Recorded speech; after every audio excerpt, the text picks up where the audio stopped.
our second speaker for tonight.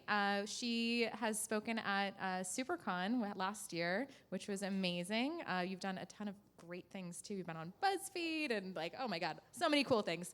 I could go on and on. And she's also one of our upcoming residents starting on Monday. So I'm really excited to spend some more time with her and really see what your project is all about. And without further ado, here is Christine. Hi. Oh my gosh, applause? Wow, thanks.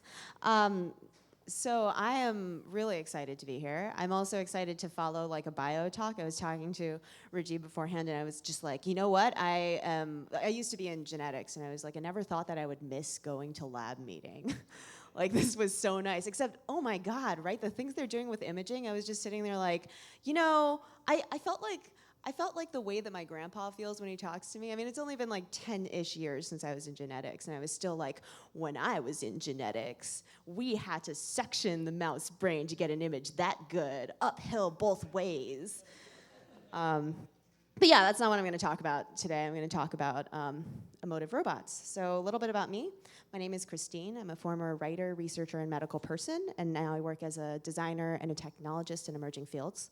So I do rapid prototyping and product development for hardware and emotive tech at Flashbang, and I also post these DIY tutorials about design and technology at hackpretty.com.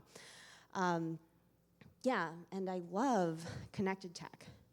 I used to run the developer community at Particle, which is a startup that did hardware and software for the Internet of Things. But I found in my pursuits of the connected that what really interested me, what always interested in me, was not the technological connections we could forge, but the human connections that underlie them. So my research and my work frequently focuses on emotive technology, tech that makes us feel living emotions about unalive things, whether that's an app, a hardware product, or a robot pet. Technological objects that account for our humanity and our human emotions. So one category of stuff I build is emotive robots, and that's what this talk is about. Robots that make us feel feelings. And some of you may question how that's even possible. How can an object make us feel a deep living emotion typically associated with living things like a person or a pet? Well, we already feel strong emotions towards a variety of objects that aren't alive at all. Frequently, the objects reflect memories and stories, primarily concerned with our relationships with other people involved in those stories. So, while we have relationships with objects, and those objects cannot love us back, our relationship is ultimately not with this object at all. Our relationship is with the people associated with the objects. This one-sided relationship with an object is a proxy for a very real set of feelings that we have for each other. In other words, objects mediate relationships. They represent them, they facilitate them, tell their stories. So robots are ultimately not really different, except that as objects go, they're far more confusing for us. It's really easy to look at a robot and wonder if it's an object at all, or if it's more like a living thing that relates back to us. And this perception of robots can be really confusing for our simple human brains, especially since we anthropomorphize and zoomorphize things at the drop of a hat. If it has a face, it might be alive. If it moves in a particular way, it might be alive. And this is my favorite. I'm going to wait until it does this. Whee! Right? And then also, if it seems to need something from us, we think it might be alive, right? Our instinct is to assume life over object if we see something that implies life. And that's really wonderful in some way, that we as humans try to bond with and care for things that might not be alive at all. It's kind of, just in case. Oh, it's moving again. This is my favorite example of this. This was posted up on Reddit a while ago as a cross post from Tumblr. This is a person who believed that because their Roomba malfunctioned after a thunderclap, that it must have been afraid of the storm, so they picked it up and they put it in their lap to comfort it. Yeah, which is weird and also kind of beautiful, I guess. It just kind of goes to show that our instinct for empathy is so strong that we will bond with almost anything, even though we know it's not alive. To go a bit further, this thread was full of comments from people who had also bonded with their Roombas. This was one of my favorites. I used to joke that the Roomba was my son. Every time the Roomba bumped into something, I would say in a stern voice, "He is not my son, he is a disappointment." Recently, the Roomba broke, and all I could think was, I was too hard on him. Only now that he is gone, can I say that I was proud of him. I ended up getting it fixed, even though it would have been cheaper to buy a new one, and now I'm always nice to the Roomba. So this is a person who started by making a joke about their relationship with the Roomba, but their feelings committed to the story. They felt it when the Roomba died. So much so that it influenced a purchasing decision. They could have had that money for them, a living person, and then instead they spent it on the robot, which cannot feel any feelings at all. So, we can make these jokes about things, we can logically understand that something's not alive, but it can still influence these real decisions, right, that we make. Our feelings can surprise us in that way. And I think it's worth mentioning that iRobot did not set out to create an emotive robot. Quite the opposite. They tried to make a robot that no one would bond to, and people still did. This is the power of our instinct to assume life when we see robots. This is insane. They tried to make a robot that nobody would like in terms of it being a creature, and people adopted it into their family. They named it, 90% of them. And I want to go back and remember this: we do not naturally relate to objects. Objects mediate and represent our relationships with others. But we don't see it that way when it comes to robots. We see the robot as the endpoint of a relationship. We see the robot as the entity upon which we should confer the same personhood and respect that we would a living thing. But a robot's not a living thing. And when we throw our emotions out into an emotionless algorithm, out into the void, sort of the expected things happen, and we've known this for a while. This is Kismet, a robot built in the 1990s by Cynthia Brazil at the MIT Media Lab. And Kismet was one of the first sociable robots, but with the intention of interacting with humans. So Kismet's capable of making all these incredible expressions: playful, serious, angry, sad, and it really opened up all of these interesting avenues for research into how people interact with robots. So one of the big researchers in this space is Sherry Turkle. She's a professor and researcher at MIT, and she focuses on the impact of technology on people and society. And back in the day, she was researching the impact of robots like Kismet on children. She talked about this recently in a Washington Post article. And she said, the children took the robot's behavior to signify feelings. And at first we're like, okay, well, that seems like what it was supposed to do. But then we think more about it and we go, oh, wait. The children took the not alive robot's behavior to signify living feelings that affected them, that affected their self-perception, that affected their self-esteem and their state of mind.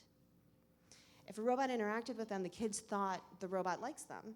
But if it didn't work on cue, they assumed that it was because the robot didn't like them for a variety of reasons. It brought up all kinds of feelings. Some kids would try to comfort the broken robots. They would say, please don't be scared.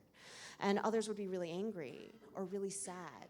There was a child who tried to force feed the robot his pen. There was another who said he was sure that the robot wasn't interacting with him because it liked his brothers better. So we have a decidedly not alive interface, evoking these deep emotions that kids normally have based on their interactions with sentient things.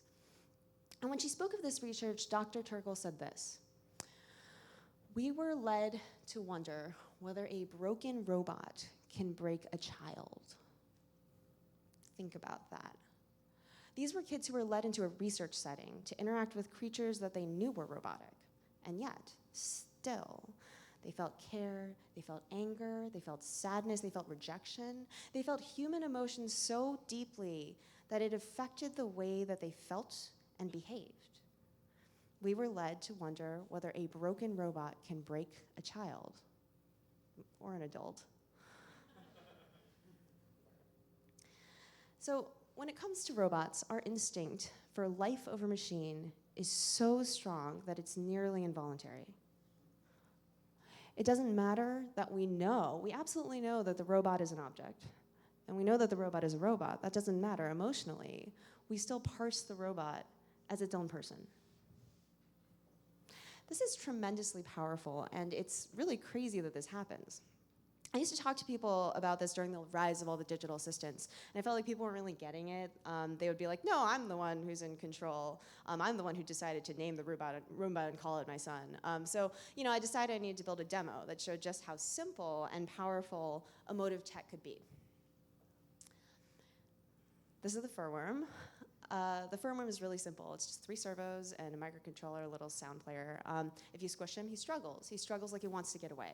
The harder you squish him, the more he struggles. And what happens is our human emotions, and our brains fill in the blanks when we see something that looks like it wants to live. We say if it wants to live, it must be alive.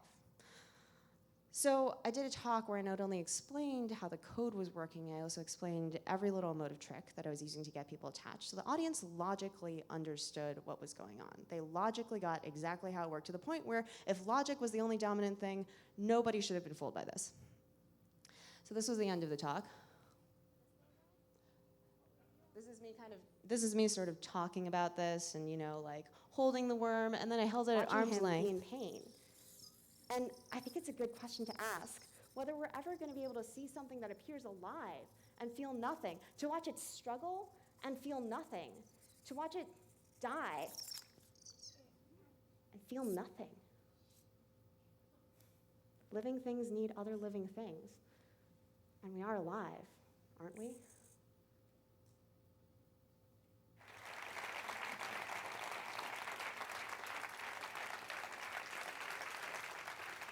I'm pretty sure they added the applause at the end there.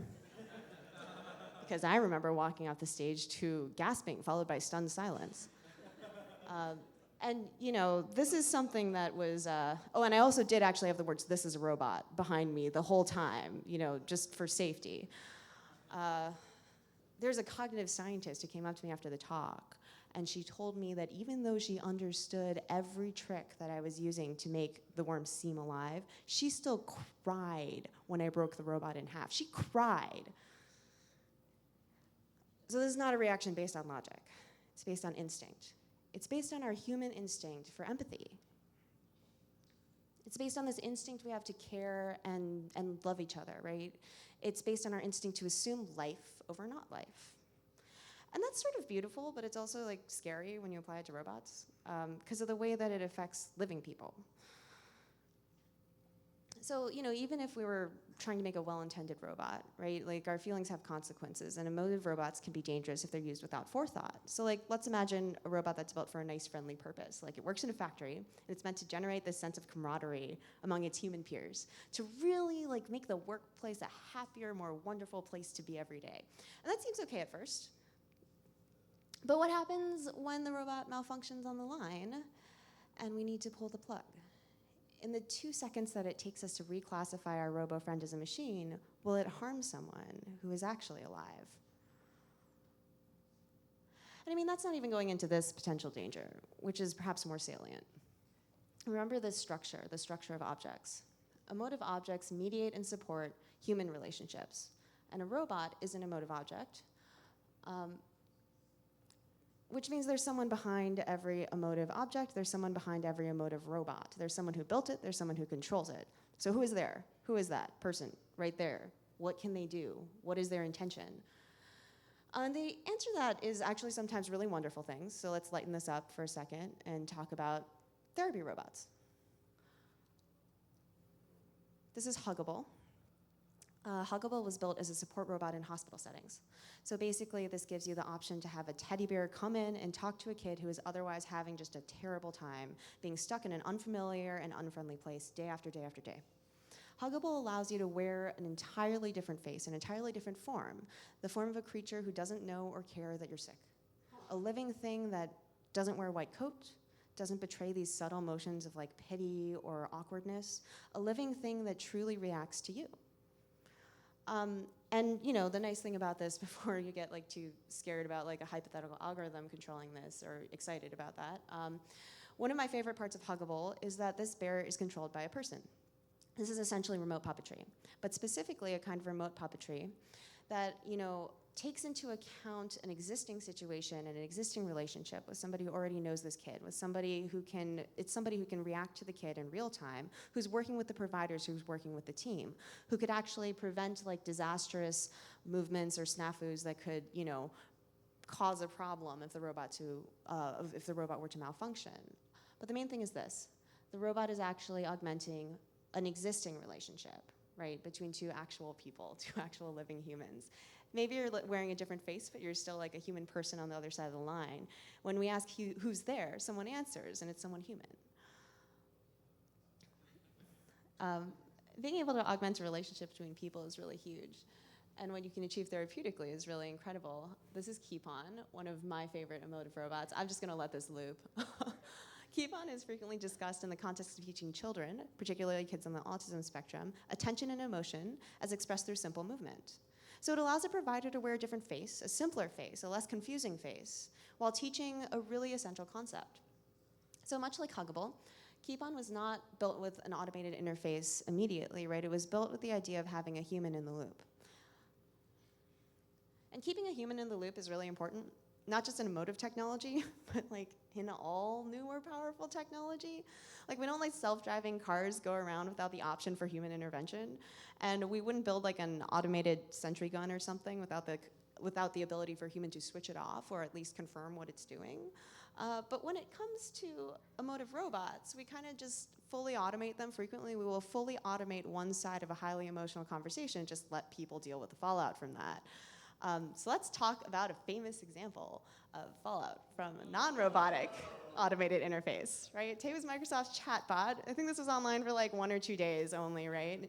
And in that short span of time, people realized they could train Tay to have different opinions and say different things, and so they did. I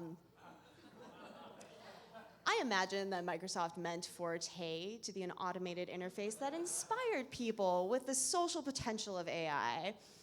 But without a human person in the loop, mediating the algorithm and working to make it more human, there's a lot of dangers, right? In general, imagine the equivalent of Tay, but in physical form, and in your house, interacting with your most emotionally vulnerable relative, and that's kind of, where we are now, or like where we could get to hypothetically. You're removing a human from the loop. How good is that? Probably not good. To be safe, I think having a human in the loop is a really good idea. And having this relationship reflect an actual relationship between two humans, I think, is also a good idea. But what's more common is you see this. No humans in the loop, algorithmic stuff, relationship with an entity that you don't know at all. And you believe that the relationship ends here, that it stops at the robot, but it doesn't. As an obvious example, 39 million people own Amazon Echoes. I think probably at this point it's more than 39 million, but people are convinced that the Echo is the endpoint of their relationship. Even if they logically know that Amazon is out there, they're emotionally convinced by Alexa. This works so well that Amazon was able to make a Super Bowl commercial about how much better it is to talk to Alexa than an actual person or a celebrity. But Alexa's not a person, and the relationship does not stop with the robot, it goes on. Your relationship with this emotive object is representing and maintaining your relationship with Amazon.com. So you're not asking Alexa for dating advice. You're asking Amazon for dating advice. You are not letting Alexa teach your kid manners. Your kid is asking Amazon.com, a business with business priorities, for etiquette lessons. You're not putting a friendly robot in your kid's room, you're putting an Amazon point of sale in your kid's room. So although we think that the relationship ends with the robot, it doesn't.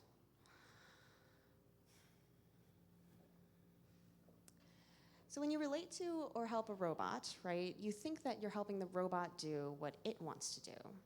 You think you're helping it accomplish its goals. But that's not really true, is it? You're doing what the technologist or the company wants you to do to accomplish their goals. So please ask this question every time you encounter an emotive robot. Who is there? Is it someone who cares about you or not? Is it someone you know? Is it someone with good intentions? Is it someone whose goals are aligned with yours? Is it a person you know well? Is it a company that you don't know at all? Is it possible for just you to have control? when someone is in this position, what do they do with this power? If the system is automated, how do they build the algorithm? What is and was their goal? What is the system for? What are they selling? Are they selling other goods on a website? Are they selling a cloud subscription service? It's great to have someone in the loop, but you better hope it's someone you trust. And there's sort of this other issue where if you do trust them, you can have really great effects, obviously. Wonderful therapy from a person who knows you. But if not, this relationship starts to feel kind of uncomfortable. It's like a person dressed as a robot. And if you don't trust anybody to be in the loop, you start to have the question, can it just be me? Is it possible for you to just put yourself there? Is it possible for you to be the person with full control of this powerful technology that's likely to alter your emotional state? Can you just be the person who's in control the whole time? So I argue yes. I think as we've already seen, logic doesn't really matter with this one. When it comes to emotive robots, we can look behind the curtain of the Wizard of Oz and still be really stunned and convinced by the display. So why don't we just take control ourselves? Why don't we tune the emotions and the emotional responses to help us accomplish things that we want to do? We could use this technology to really augment our abilities to relate to ourselves, to improve ourselves, to do things that we might not feel encouraged to do otherwise. Make it all our choice. So here's an extremely simple example. I mean, this is really easy. Everybody can build this. This is one of the hacks I did when I was doing the video series Everyday Bots on The Verge. This is the healthy eating fridge magnet. I had a lot of people, especially those who worked from home, telling me that they either forgot to eat or they would go to the kitchen. They couldn't stop themselves from going to the fridge over and over, even though they didn't want to. So the healthy eating fridge magnet was a way for you to extrude your own conscience and put it as a glanceable emotive reminder on the fridge. So if it was time for you to eat and you needed to be reminded, you might see just how hungry he and you are. Or if you've been snacking a lot and you really didn't want to be, he might get mad, and if you keep opening the fridge over and over again, even though you had sworn that you weren't gonna, he might get madder. All right. This is not a face, though, right? Let's acknowledge that. This is 2 years and some paper. But we parse it as a face, and it affects us like it's a face. It affects us in this weird, glanceable, emotional way, and that's kind of amazing. And the key here is this is a hack that wouldn't work if you weren't in control of this system. I mean, first of all, everybody's dietary needs are totally different, so you need control there. But also, the way people are motivated is very different. I've had people request robots that are happy when they're sad so that they get cheered up, and I've had people request robots that are sad when they're sad because then they feel like someone's there, feeling what they're feeling. So what we want to be motivated for and how we're motivated is very nuanced. It varies significantly from person to person. So it's very important for this to actually be custom. This can be a really nice system. It can be a system where you're in control. When you call it into the void, asking who's there, you're calling through a robot back to yourself. You're connecting with and improving yourself. You're improving this relationship with yourself, not with some rando who's in control of the system, manipulating your emotions, etc. The only person here doing the manipulation is really you. It's also a weird thing. It means that improving your relationship with the robot isn't improving your relationship with an external party. It's improving your relationship to yourself. So it would be cool if more people built robots like this. They try to do this as much as possible. But it's rare to see it these days, really. But just because it's rare doesn't mean that you as a consumer shouldn't be able to have it, shouldn't be able to demand it. As a sidebar, I'm just going to say this. Please know who is behind your robot if you're going out and getting an emotive robot. Don't make a relationship with anyone you don't want to. Also, good life advice. This should go double for vulnerable populations also. Companies are frequently creating these emotional support robots for children, often children with emotional or developmental issues, and for the elderly, frequently the elderly who are affected by dementia. And if you're affected by your Roomba, consider how it might feel to be elderly and bad with technology and affected by a Roomba, or young and unclear on the difference between alive and not alive, and healthy and unhealthy emotional states, and affected by an emotive robot. So regardless, I think you're likely to see just a ton of emotive robots and emotive tech come out on the market. There's a lot out there already. I'm not going to tell you it's bad. I'm not going to tell you not to buy it. But I would encourage you to consider the power of the technology, how it defies our logical brains. And I would encourage you to ask this. Who's behind it? Who controls it? Who's there? That's about it for me. Any questions?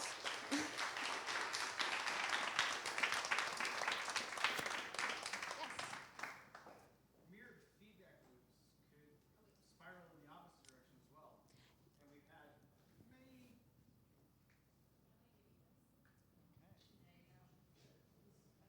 I'll start from the beginning. Mirrored feedback loops can spiral in the opposite direction as well. We've had mass shootings and such in this country because people have, on their own, kind of decided that what most interests them is best for everyone. Right. How would you give such a reflective robot or a mirror to people?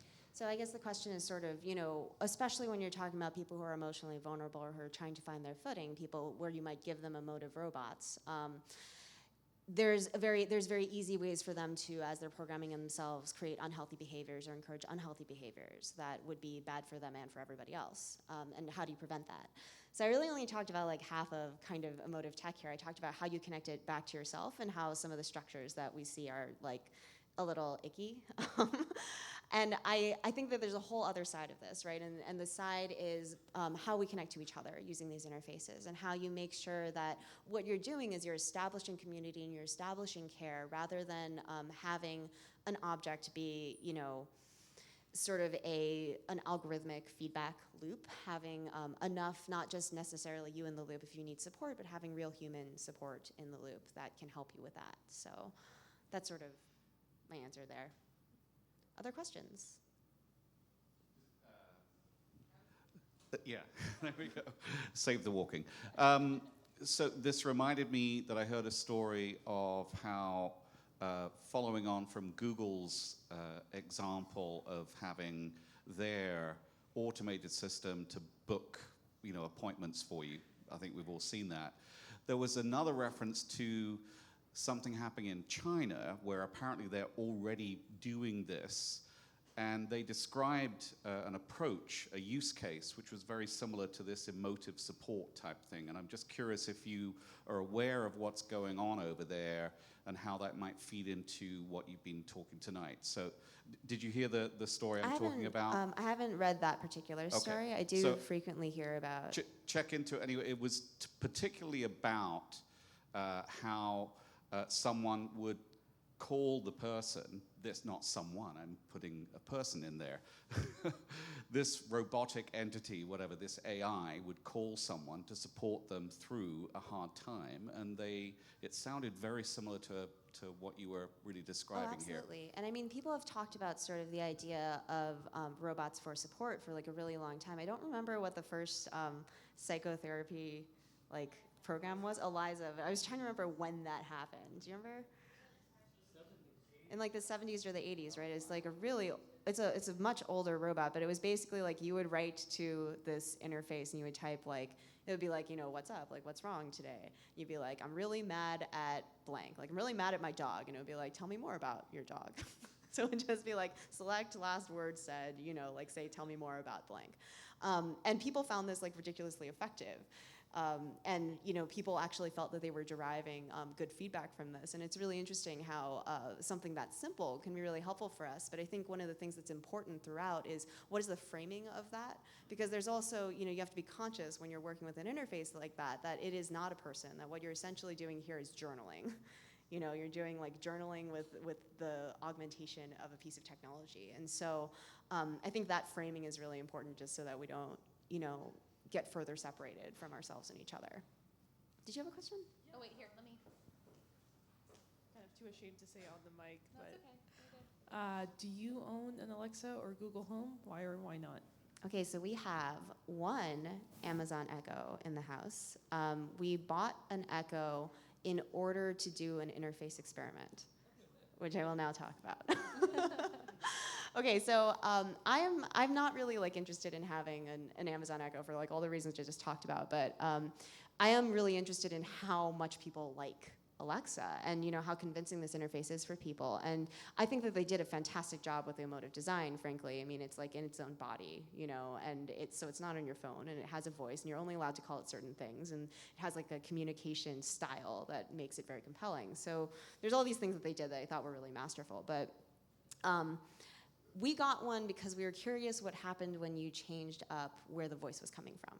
So, normally you talk to the Echo and it's just like it's the voice of some like anonymous ghost that comes in, Like if you say Alexa, then it's just like, oh, what's up? Like it's just suddenly out of the air. And so, that's not really what you want from, I guess, your digital servant, basically. So we got this, so this is something that Richard built back there. So we got this old phone. It's like, like an old phone that you would see them answer the phone in like Mary Poppins, like you have to pick it up and like, So, so you have this old phone and Richard killed all the mics on the Amazon Echo, hardware muted it to that telephone. And now when you want to talk to Alexa, you have to pick up the receiver and you have to actually like talk into the phone and then put it back. So this is a crazy interface experiment because it kind of started as like, we thought this would be funny, but then the way people interact with the phone is very different than the way they interact with the Amazon Echo. They are more polite to the telephone because it's closer to something, right, that we're used to, closer to a context where we're used to like talking to people. It's not this like anonymous, oh, computer, please turn the lights on and off. It's like, oh, hey, Alexa, what's the weather gonna be like? Like people will wait to hear the full response before they hang up, and then sometimes they're like, thank you. Which is like crazy, but yeah, that's what, so we have one, and it's super busted because we blew up all the microphones except for that one, and it's in a phone, but yeah. Other questions? Not so much of a question, but you kind of made me think of something on this voice assistant tip. I realized, so I'm a tech enthusiast. I have a couple of Google Homes at home. And one of the things that always made me mad, I was like, why can't I change the thing that engages this thing? And I realized, maybe this is, I'm a designer, so I never thought about the intent of why you addressed a Google Home system as, okay, Google. But hearing you say that and thinking about making robots work for you, I've done a couple projects with Google, and I'm a fan of their products, and I realized that they do have a make reset where they did a paper experiment with a designer that I follow in New York where you could basically program these robots to do things, and they have a whole, but I guess not to assign good or bad to these big mega corporations, but any thoughts on that and the intentionality of making somebody say, okay, Google, and there's not that intermediary. It's like, I never thought about oh, I'm talking to Google. I'm not talking to some proxy, a fake person or name. That's Right. interesting. Yeah, I mean, there's... Is it the brand, or so So- based on what you said though, so I didn't think about the relationship there or how I'm engaging with that brand, and it's interesting. Yeah, I mean, I think that regardless of the buzzword that you call the object, I do think that when you have to call it a person's name, it makes a big difference. It changes the framing because we're very influenced by what the framing is. One of the things that I talk about when I talk about how to build these interfaces is that a big part of it is the storytelling. A big part of it is the context. And so, the difference between saying, okay, Google and saying Alexa is like significant, in the way that we parse it instantly. Yeah, but it is really crazy. I guess your question, you also had a question about like what the intentionality of large brands. Yeah, so the thing is that I think that a lot of people are not trying to do this on purpose. There's this like tricky thing where as humans, we just naturally parse a lot of interfaces and a lot of interactive interfaces as alive. Like this is not something that you can really help. Like we're essentially animals, and so we're on the lookout for like, okay, it moved on its own. Do I need to help it? Is it a part of my tribe, or is it about to kill me? And those are like basically the two categories, And so whenever you have an automated interface, whenever you have something that like moves or speaks like seemingly on its own, and it's clearly not the wind, you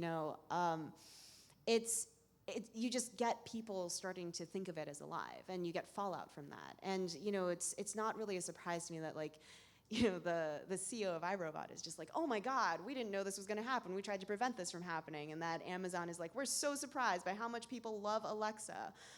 You have a lot of brands that are going to, in the future, just be doing this entirely by accident. And I think that one of the things that's going to become very important is for us to be really mindful of the humanity of ourselves and of others, both as like designers and as people who work in these businesses and consumers. Okay, one more question. One more? All right. Last one, you're making me run. So you talked a lot about how emotive robots usually connect us to other people, and you really tried to tie it back to exactly as you're picturing here, talking also about yourself in a lot of ways and how it interfaces with you. Is there a really big difference when kind of these robotic technologies are actually trying to make you look back at yourself, kind of like the Eliza example, I believe you brought up, the psychotherapy type? Yes. So I think that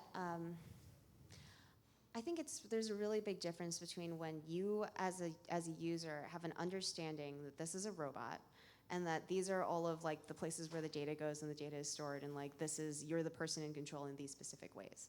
I think that's really different from this is a robot and you should just play with it because it's a fun robot, and by the way, the side benefit to us is like all of these other things that are invisible to you and you have no control. So I think that, and there's a lot of interesting researchers who are now working on different interfaces that allow us to see ourselves, that allow us to really probe and examine kind of what we're feeling through using technology as an augment. And I think that that's really the key thing here, using technology as an augment. That what you want to do with robotics and what you want to do with emotive robotics is not necessarily make something automatic, particularly when it comes to emotions, not to say like, oh, it's just going to respond in this way every time, but to say like, this is going to help you do what you want to do. It's going to help you understand what you want to understand. It's going to augment the ability of a provider to do that for you. It's going to augment your ability to do that for yourself. So. Awesome. Thank you so much. Thank you. Thank you.